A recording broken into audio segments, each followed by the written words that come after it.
Bem-vindos ao Escala Global. Recentemente vimos imagens chocantes da tentativa de assassinato à vice-presidente argentina Cristina Kirchner. Uma das figuras mais conhecidas do país, Kirchner é importante na história da política argentina. Esse país vizinho, inclusive, possui alguns elementos familiares ao nosso ao longo de sua história. Hoje, além de comentar sobre o atentado e o que se sabe até agora, traremos alguns marcos importantes da política argentina nas últimas décadas.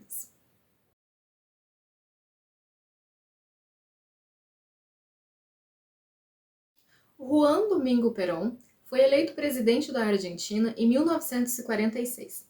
Ele era líder da loja maçônica secreta Grupo de Oficiales Unidos, que arquitetou o golpe militar de 1943 no país.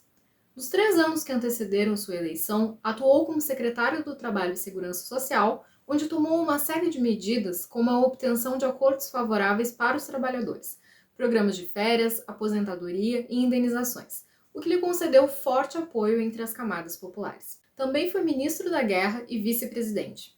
Perón era considerado uma figura carismática e com muita habilidade para falar com os trabalhadores como um igual.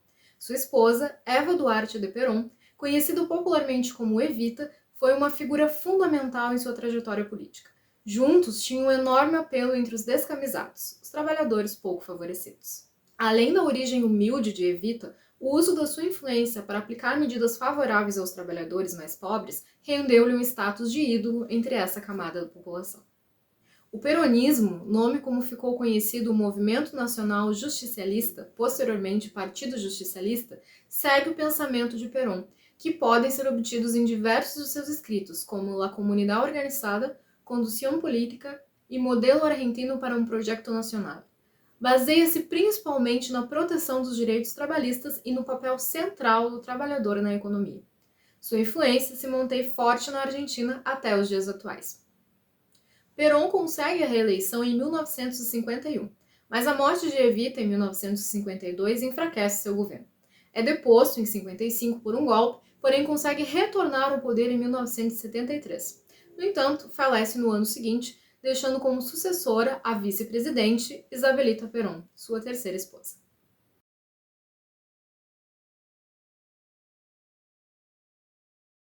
As tensões ideológicas atingem níveis alarmantes no país e ataques de grupos de esquerda e de direita se tornam cada vez mais comuns. Para piorar, a inflação dispara, atingindo a economia do país em cheio.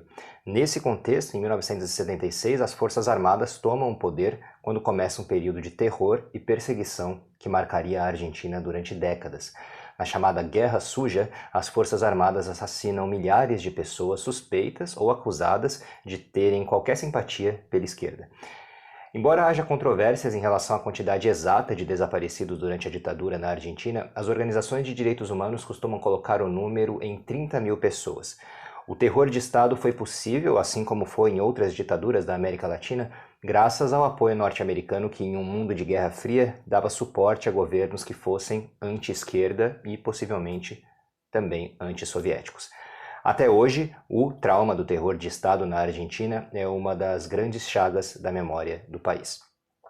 Em abril de 1982, tropas argentinas ocupam as Ilhas Malvinas, que são recapturadas pelos britânicos em junho do mesmo ano.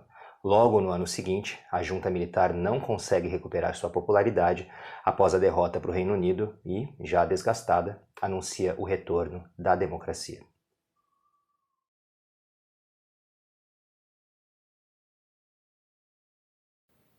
Raul Alfonsín, da União Cívica Radical, o CR, eleito presidente em 1983. No ano seguinte, ordena a prisão dos comandantes das juntas militares. No campo econômico, lançou o Plano Austral. Implementou uma nova moeda, o Austral, controles de salários e preços e desvalorização da moeda. Os resultados iniciais foram positivos, porém não foram duradouros. No final de 1988, a taxa de inflação alcançou os 388%. Paralelamente, entre 1987 e 1988, militares da ativa, os caras pintadas, se revoltaram contra o julgamento de oficiais, o que acabou levando Alfonsín a propor leis de anistia a oficiais subalternos e a limitação do número de processos. O presidente seguinte, eleito em 1989, foi o peronista Carlos Menem. Foi em seu governo que, diante da grave crise econômica, o ministro Domingo Cavallo propôs um plano baseado na paridade peso-dólar para congelar a inflação. Em 1992, Menem privatizou o sistema energético e estatal de petróleo. Após uma manobra de mudança na Constituição, consegue o direito de segundo mandato e é reeleito em 1994. Em 1999, vence o candidato da oposição, a UCR, Fernando de la Rúa, que assume o país ainda em meio à recessão. No final do ano 2000, o governo realiza o congelamento de gastos públicos e a redução de benefícios previdenciários e acorda uma ajuda externa do FMI no valor de 40 bilhões de dólares. De la Rúa renuncia em 2001. Durante uma sucessão de governos interinos na sequência, é declarada a moratória dos juros da dívida externa do país. O peso argentino cai e o país passa por um novo colapso econômico em 2002. Voltando um pouco, em 2001, os peronistas haviam vencido as eleições legislativas e passaram a controlar as duas casas do parlamento. Após a renúncia de De la Rúa, segue o curto governo interino do peronista Eduardo Duhalde. Vamos lembrar que em janeiro de 2002, o governo promoveu a desvalorização do peso, que havia estado em paridade com o dólar por 10 anos. Em novembro de 2002, a Argentina dá um calote de 800 milhões de dólares em pagamentos ao Banco Mundial. Em 2003, o candidato peronista Néstor Kirchner vence as eleições para presidente e em setembro do mesmo ano, o governo renegocia a sua dívida com o FMI. 2 anos depois, em 2005, a Corte Suprema da Argentina aprova a revogação da lei de anistia que protegia militares envolvidos ou com suspeita de envolvimento em crimes cometidos durante a ditadura militar. Em 2006, a Argentina finalmente termina de pagar a sua dívida com o FMI. No ano seguinte, em 2007, Cristina Fernández de Kirchner se elege para a presidência da República, recebendo a faixa de seu marido, Néstor Kirchner. Em 2009, contudo, as eleições legislativas do país não são favoráveis aos peronistas, que perdem sua maioria no parlamento. Isso complica bastante a governabilidade do país. Em 2011, contudo, dado o grande crescimento econômico do país, Cristina Kirchner é reeleita. Seguem-se problemas com credores externos, o FMI, por exemplo, acusa a Argentina de não fornecer dados confiáveis sobre a economia. Em 2015, Maurício Macri, prefeito de Buenos Aires e membro do partido Proposta Republicana de centro-direita, vence as eleições para a presidência e já no ano seguinte o governo decide negociar as condições de pagamento da dívida com fundos norte-americanos. Em 2017, nas eleições legislativas, a coalizão de Macri sai vitoriosa, o que dá legitimidade para avançar suas políticas pró-mercado. Em 2018, o governo aumenta pesadamente a taxa de juros para tentar impedir a queda acentuada do valor do peso argentino. Nesse contexto econômico tão complexo, em 2019, o peronista Alberto Fernandes chega ao poder, tendo Cristina Fernández Kirchner como vice, trazendo o Partido Justicialista, ou Partido Peronista, novamente ao poder. As relações entre Alberto Fernandes e Cristina Kirchner não têm sido, contudo, as mais amigáveis. Já em setembro de 2021, a coalizão Frente de Todos, aliança governamental entre Cristina e Alberto, perdeu as eleições primárias para a oposição na cidade de Buenos Aires, também na província de Buenos Aires e em Córdoba, Santa Fé e Mendoza. Depois desse grande baque, 6 ministros do governo ofereceram suas renúncias, embora somente um de fato tenha renunciado, o que deu início a uma profunda crise no governo.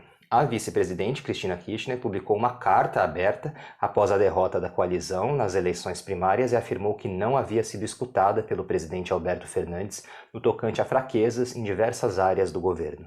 Para piorar, a deputada Fernanda Bachejos, muito próxima à vice-presidente, insultou Alberto Fernandes em um áudio que viralizou. Alberto Fernandes acabou, no fim das contas, renovando seu gabinete, o que mostra que a carta de Cristina surtiu efeito, mas a tensão já estava posta. A pandemia de coronavírus já havia deixado a economia argentina muito vulnerável e com alta inflação. Alberto Fernandes também lançou indiretas em relação à maneira como Cristina havia lidado com dados da pobreza quando era líder do país. Cabe ressaltar que Cristina Kirchner, em comparação com Alberto Fernandes, é mais de esquerda e apoia a maior presença do Estado na economia, enquanto Alberto Fernandes é, em comparação, visto por muitos como moderado. Na noite do dia 1º de setembro de 2022, Cristina Kirchner sofreu um atentado em Buenos Aires, na porta de sua casa no bairro da Recoleta. O atirador surgiu em meio a um grupo de apoiadores da vice-presidente argentina e apontou uma pistola diretamente para seu rosto, apertando o gatilho 2 vezes. A arma, porém, acabou não disparando. O atentado ainda está sob investigação, mas já se sabe que o atirador é Fernando Sabag Montiel, de 35 anos, que apesar de viver na Argentina desde a infância, tem cidadania brasileira. Ao que tudo indica, Fernando e sua namorada Brenda Uliarte planejaram previamente a tentativa de assassinato contra Kirchner. Não há informações sobre outros possíveis participantes ou a motivação exata do atentado. Montiel tem antecedentes por porte de arma branca e possui a tatuagem de um sol negro, símbolo de ódio que chegou a ser utilizado pelos nazistas. Seguem as investigações em relação ao ataque sofrido pela vice-presidente e, nesse momento, primeira metade de setembro de 2022, espera-se mais informações sobre as motivações e o eventual envolvimento de outras pessoas ou grupos. O governo Fernandes decretou feriado nacional no país no dia seguinte ao atentado, 2 de setembro, para que o país se reunisse em apoio a Cristina Kirchner. Essa ação, porém, foi vista por muitos da oposição como uma tentativa de capitalizar em cima do ocorrido, o que gerou acusações vindas de partidos rivais. Enquanto as investigações continuam, a Argentina segue conturbada. Há tensões dentro do governo, entre o governo e partidos rivais e, claro, no seio da população argentina, que lida agora com uma crise não somente econômica de grandes proporções, mas também com a turbulência de uma presidência que tem sua governabilidade cada vez mais contestada. Se você gostou desse vídeo, curta, compartilhe e comente. A sua opinião é sempre muito importante para nós. Até a próxima!